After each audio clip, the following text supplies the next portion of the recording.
Life ain't all easy. And some women say, oh, well, why would you even risk it? You risk it because you do calculated risk as a human being. That's what we do. And I've seen brothers who want to be more and take care of more, and it stretches them. And I encourage men to be qualified to practice polygyny. That doesn't mean you have to or will even do it. But if you strive to be a person that qualifies for it, because now you can take care of multiple families, you can be there, you've increased your emotional intelligence, your leadership skills, then yeah, you should. But even if you choose not to, you should strive for it, for what it will make of you as a man. That will make you that much better in the only marriage that you're in if you choose to only practice monogamy.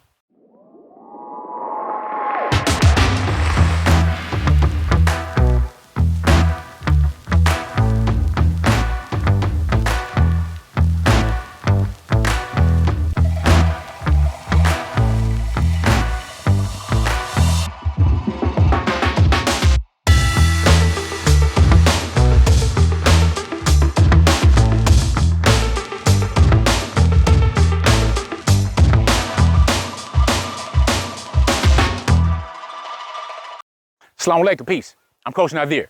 I'm one of the founders of Outstanding Personal Relationships, as well as one of the authors of Let's Talk Polygyny Uncensored. Now, we've been talking and discussing a lot in our private community about this, and this topic is very important because I've gotten it from a lot of different men. The question is, should I pursue polygyny when I know my wife has an issue or a challenge with it? Either she sometimes is threatening to just leave, take the kids, or cause all kind of havoc, whatever it may be. All right, or just disagrees with it, period. I don't know. But I get this question quite a bit. So I want to let you know what I tell them. It's all about calculated risks. As a husband, we take calculated risks on how we earn our income, how we get the bag, how we have money coming in, right? So whether or not you choose to work a job and what type of job, whether or not you choose to be an entrepreneur, how long you're going to give that to really go ahead and make it happen, whether or not you choose to pursue higher levels of schooling or personal education and growth. All of these things are calculated risks. And we take risks all the time anyway, whether that's riding or driving in cars, which is much more dangerous and life-threatening than flying in planes. Our fears don't have to be justified and making much sense rationally or otherwise. But one of the things I let brothers know is, listen, man, you got to weigh your situation. All right. So your desire for polygyny, for whatever reasons, all right, for building a family or whatever, or you staying in a relationship, not being able to do that because someone else made the decision for you, or maybe you felt that you were emotionally manipulated into making a decision or stopping a decision. So what tends to usually happen, what I find is that men who want to practice polygyny, all right, they want to do it for whatever reasons, they tend to either A, choose not to do it because of other pressure, usually from a wife or society or whatever, culture, what have you, or they end up doing the stuff secretly, all right, or privately, and then they don't let anybody know, and then they're going on and building families and that type of stuff. And I dealt with another video on that, and brothers need to be upfront to demonstrate your courage and make sure you are making everything aware and open. So this is what you must weigh. Whether or not it's important enough to you to go ahead and pursue it and make the calculated risk that your wife may make true on that promise or that threat to leave or to try to take the kids and so on and so forth. Or if you're going to stay in the marriage and grow resentment because you weren't able to practice polygyny and do something that someone else was against. Because that's usually the two choices that you have. All right, so sisters, just to be aware, have a conversation, have a mature conversation. Don't blow up, be approachable, talk about it from your end, what your fears are, concerns are, everything else, bruh, bring it to her. And whether or not you intend to even practice it. If you're watching this video and you're single, or if you're watching it and you are involved in monogamy, or if you're involved in polygyny already, have the conversation, revisit the conversation, even if it's never your intention to do it, because it helps develop an understanding of each other and helps grow your connection, which of course we're about when we talk about GLC all the time. That's making it real. Now here's the challenge though. If you're growing that resentment because somebody else made a decision for you, or you feel emotionally manipulated, that resentment is likely going to deteriorate the quality of this marriage over here, because in the back of your mind and your feelings, you're going to feel a certain type of way about somebody else who made a decision for you, or kind of put you in a corner to either make the decision or else, whether it's an ultimatum or they're just making these threats. I don't have to do this or don't have to do that. I can just blah, blah, blah, and up and leave, whatever it may be. So you have to weigh as a man and make the calculated risk on whether or not it's worth it. Now, here's the other part. If you've been married happily for 5 years, 10 years, 15, 20 years even, all right, you happily married, you have a great marriage, it's absolutely okay to not choose polygyny. Here's the other part. It's absolutely okay to choose polygyny. Even if this doesn't work out, even if your 5, 10, 15, 20 years does not work out, you made a calculated risk and decision. If you're a good guy, if you're a good dude, and you're providing, you're doing what you're supposed to do, and you make the calculated risk to go ahead and pursue it, but the woman decides, hey, you know what, we're going to end this, it's not going to work, it's all kinds of stuff, I'm not willing to work at it, to be patient with you or anything like that, then cherish those 5, 10, 15, 20 years. It's highly likely that you're both still going to be okay. And if there are children involved, you can still co-parent lovingly and nurture and everything else. Now, do I think that's the best route to go? It depends on the circumstances of the situation.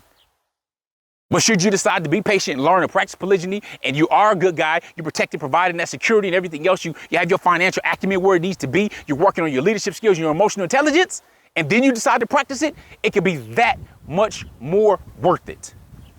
But you have to make that calculated risk and decision whether or not you choose to or whether you choose not to. Pardon the interruption. Let me ask you a question. Do you think that you could thrive better in the community that's more supportive? Now, I already know the answer to that. But did you know that Outstanding Personal Relationships actually has a community that is supportive and where we really hang out a lot?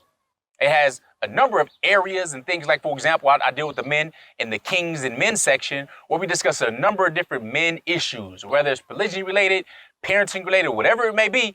This is where we communicate and connect. And as an introvert, I love the idea of an online community. So we have that. And to be able to speak with like-minded people, speak with other wives, wives, whether you're an incoming wife, whether you're a first wife, you're a wife, period, in general, you only practicing monogamy, whatever the case may be, to be able to be in a community with people who understand what you're going through, understand any type of issues you have, and also being in a place where you have support from others, where it's not all over social media for everybody else to see. Yes, and it is a safe space. So if you guys want to see us or if you want to connect with us, come to our community. Indeed. And like they said, it's private. All right. So you don't have to worry about your stuff being all over the place or all on social media. Try to find the comments and go scroll. We have the subjects. We have all this type of stuff. Just go to outstandingpersonalrelationships.com. Look on the top of the page. Click on community. We look forward to seeing you there. Back to the video. And for ladies, you have to understand. And I did a video about it. It's called sex or whatever it's called. But I'm dealing with, you know what? You are not his everything. He is not your everything. We're humans. We're all fallible. But if he's a good guy, please tell me as a man who has daughters who I'm trying to find husbands for, where the good ones are. Where they at that ain't beating on women, have these different addictions, alcoholism, all kind of other sicknesses going on that are attractive, that are bringing in and smart with their finances and everything else. Where they at so I can go ahead and help find a few of them for my daughters. Because if you have a good one and you're willing to risk that because he decides to be a bigger man and take on more responsibility and accountability as a man, which is already attractive to multiple women. Yes, because it's attractive when men are able to take care of and provide security for multiple women. If you're willing to risk it, that's your choice. But similarly, you got to weigh it. You want to jump into single motherhood, divorce, and all that kind of stuff, but you had a good man who wanted to practice polygyny and came to you openly about it? It's your choice. You want to threaten him? Because see, once you put this threat out that you, the person he's loved, the person that he's built a family with, has children with, and you threaten him with, I'm taking the kid, we know how to deal with the drama of an enemy from the outside of a family and how to protect the family. But many men don't know how to deal when that threat is coming from the inside, whether it's real or imagined. But that will absolutely impact the quality of your marriage when you threaten somebody. That's evil. At least in my opinion, very evil. So, calculated risks. That's the name of the game. We're adults. Life ain't all easy. And some women say, oh, well, why would you even risk it? You risk it because you do calculated risk as a human being. That's what we do. And I've seen brothers who want to be more and take care of more, and it stretches them. And I encourage men to be qualified to practice polygyny. That doesn't mean you have to or will even do it. But if you strive to be a person that qualifies for it, because now you can take care of multiple families, you can be there, you've increased your emotional intelligence, your leadership skills, then yeah, you should. But even if you choose not to, you should strive for it, for what it will make of you as a man. That will make you that much better in the only marriage that you're in if you choose to only practice monogamy. That's why you should strive to be. Now, if you feel that somebody else is going to restrict that and strive you or restrict you or all that from being greater than you can be, from being bigger and better and more than you can be, that's a decision that you're going to, again, have to weigh and take that calculated risk. So prayerfully, you understand what I'm saying. And understand it's our responsibility. We're responsible for the choices that we make, the rewards that come with it. And for my family, for example, I had to make that calculated risk. I had to evaluate myself straight up and down and say, I got to give myself a report card. How am I doing emotionally with my wife? How am I doing financially? What's going on with my leadership skills? How am I as a father? How do I measure up? And one of the questions I like to ask people is that, what are the last 5 books you read?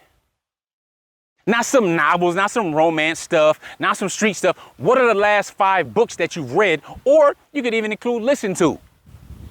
With Audible and all these different sources of audiobooks, what are the 5 books? Was it one a month for the last 5 months? Or was it one a week for the last 5 weeks?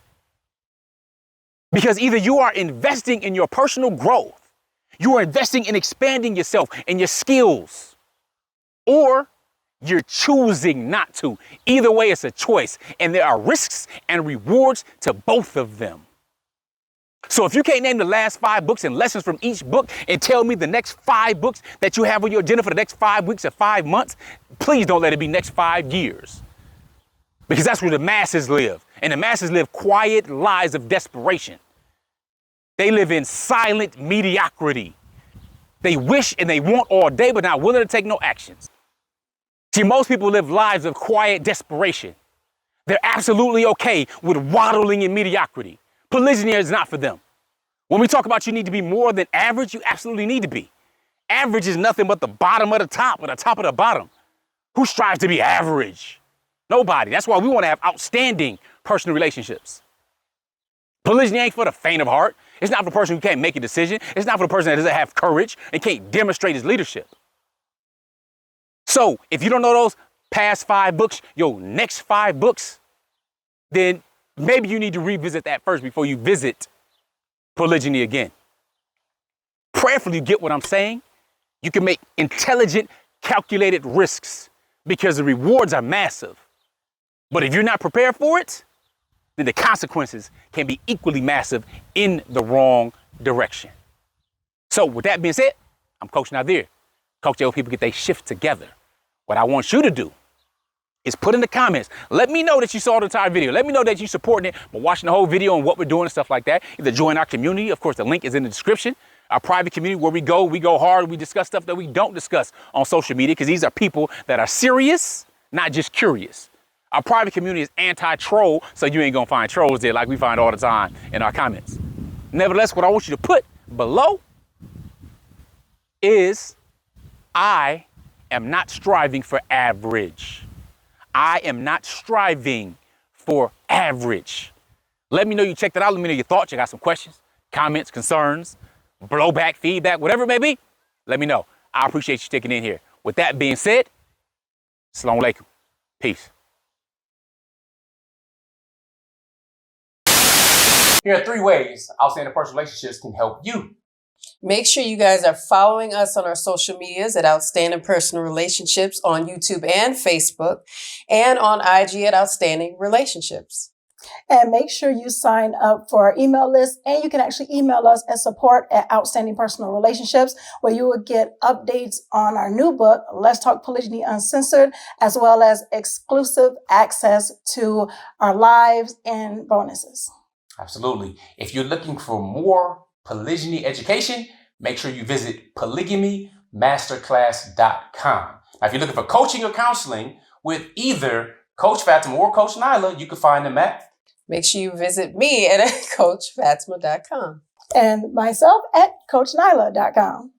That's how we can help you. Assalamu alaikum. Peace.